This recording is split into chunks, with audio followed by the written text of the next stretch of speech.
All right, everyone, it's time for an article from the brilliant Brian Cates at the Epoch Times. Title of the article from February 20th, 2020 is entitled, "Will Four Mysterious Spygate Figures Be Emerging Soon?"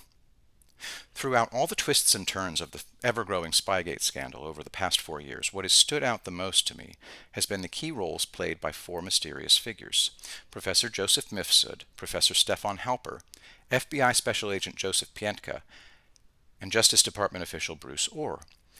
While there is an exhaustive amount of publicly available information and evidence concerning the action of most people involved in the creation of the false Trump-Russia collusion narrative, four important figures in the story still remain as elusive and mysterious as ever. Two of these mysterious figures are academics who appear to have long been involved in intelligence work. One is a still-serving FBI agent who appears to have played a key role in almost every major part of the agency's Crossfire Hurricane investigation, and one is still a top Department of Justice official, although he's been demoted several times. Professor Joseph Mifsud. Mifsud is the Maltese professor who first approached Trump campaign advisor George Papadopoulos with a supposed offer of help from the Russian government. Mifsud has remained in hiding for more than 3 years, even as plenty of people have been looking to speak to him, and I don't just mean reporters.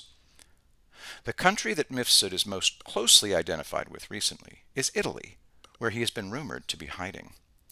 The news last October that both U.S. Attorney General William Barr and John Durham, whom Barr has tapped to investigate the origins of the Crossfire Hurricane probe, had just returned from a trip to Italy, where they had received Mifsud's phones, and this caused shockwaves in the news media. Far from ignoring Mifsud, as many had assumed, it appears he's a central figure in Durham's ongoing investigation. Professor Stefan Halper. Professor Stefan Halper, reportedly a longtime CIA operative with a history of being allegedly involved in a political spying operation during the 1980 presidential election, played a key role in starting the Trump-Russia collusion narrative. According to reporting by the New York Times, Halper was an informant for the FBI in the Crossfire Hurricane investigation.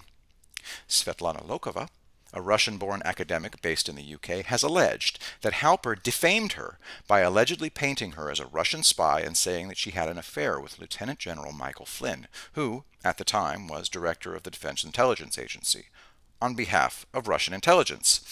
That accusation was always absurd on its face, since Flynn and Lokova met exactly one time in 2014 at a private dinner at Cambridge, when Halper wasn't even present.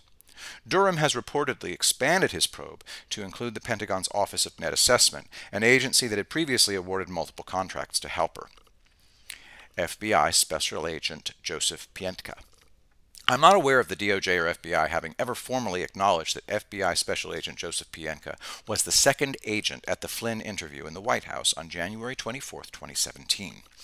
Pientka wasn't only present at the creation of the Flynn scandal, since he was accused of having lied to the FBI during the interview, but also at the Foreign Intelligence Surveillance Act abuse scandal, the FISA abuse scandal, according to the DOJ Inspector General report. I have long speculated that Pientka flipped early and is now a protected witness. During the 3 years that I've been trying to locate information about him, I've only been able to locate one photograph that purports to have him in it. Why would they utterly expose every other DOJ FBI person involved in the coup attempt except Pientka? Why does he get this very different treatment? What makes him so special?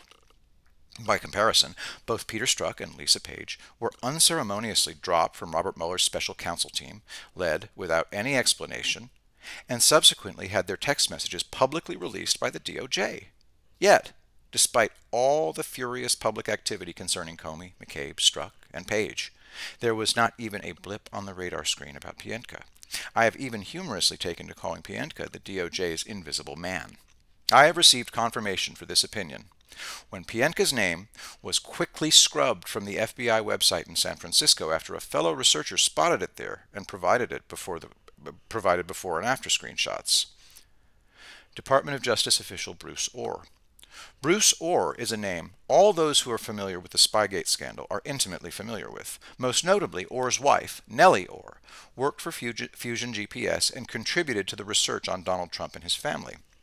Orr himself became a back channel between Christopher Steele and the FBI after Steele had been fired by the agency as a confidential informant. or certainly was right in the middle of Spygate. Despite that, Orr also has been kept out of sight. Even after having been demoted at least twice, Orr, by all reports, is still employed at the DOJ. That's led to much speculation that he's also cooperating with investigators. He has testified to Congress behind closed doors, but much of what he said remains confidential. Last week, it was reported that Senate Judiciary Committee Chairman Lindsey Graham sent a letter to Barr requesting that he provide current DOJ and FBI personnel for hearings. Among the people on the list are FBI Special Agent Joseph Pientka and Bruce Orr. Also, Barr's most recent update on the status of Durham's investigation is that he expected Durham to be wrapping up in the late spring or early summer this year. So we could very well be seeing some of these mysterious figures stepping onto the national stage soon. The end.